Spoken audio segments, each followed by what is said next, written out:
یہ کہانی سچے واقعات پر مبنی ہے۔ بہت سال پہلے کی بات ہے کہ ایک گاؤں میں ایک لڑکی تھی۔ دوسرے بچوں کی طرح اس کو بھی کھیل کود میں بہت مزہ آتا تھا، اور بچے تو کسی کی سنتے ہی نہیں۔ تیز بارش ہو یا تیز دھوپ، بچوں کو تو بس کھیلنے سے ہی مطلب ہے۔ سخت گرمیوں کا موسم تھا اور دوپہر کا وقت تھا۔ نور اپنی کزن شہانہ کے ساتھ اس جگہ گئی جہاں وہ ہمیشہ کھیلنے جاتے تھے۔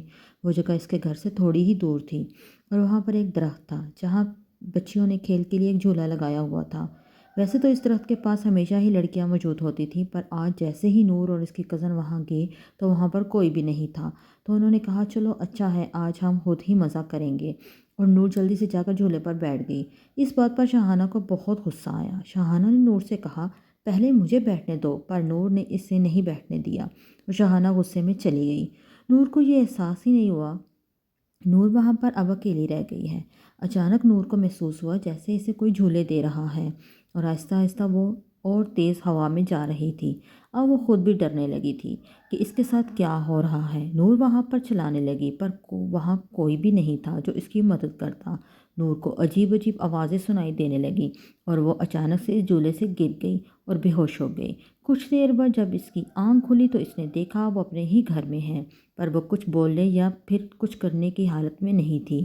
وہ سب کو بتانا چاہ رہی تھی اس کے ساتھ کیا ہوا، پر وہ کچھ نہیں بول پا رہی تھی۔ دن بدن اس کی حالت خراب ہوتی جا رہی تھی۔ اس کی ماں باپ نے ہر ڈاکٹر ہر حکیم سے بات کر کے دیکھ لی، پر کوئی بھی اس کا علاج نہیں کر پا رہا تھا۔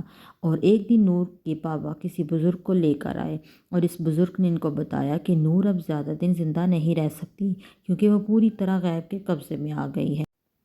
پھر بھی اس بزرگ نے اپنی طرف سے پوری کوشش کر لی کہ وہ نور کو بچا لیں، پر کچھ دن بعد یہ پتہ چلا کہ نور اب اس دنیا میں نہیں رہی۔ سننے میں کچھ یوں آیا ہے کہ مرنے کے کچھ دیر پہلے نور بالکل صحیح ہو گئی تھی، اور اس نے اپنی ماں کو سب کچھ بتایا جو کچھ بھی اس کے ساتھ ہوا، اور آخری بات جو اس نے بتائی وہ یہ تھی کہ کوئی اس کے کان میں روز کہتا تھا کہ موت کا کوئی علاج نہیں۔ چینل کو سبسکرائب کریں اور ویڈیو کو لائک اور شیئر کرنا نہ بھولیں۔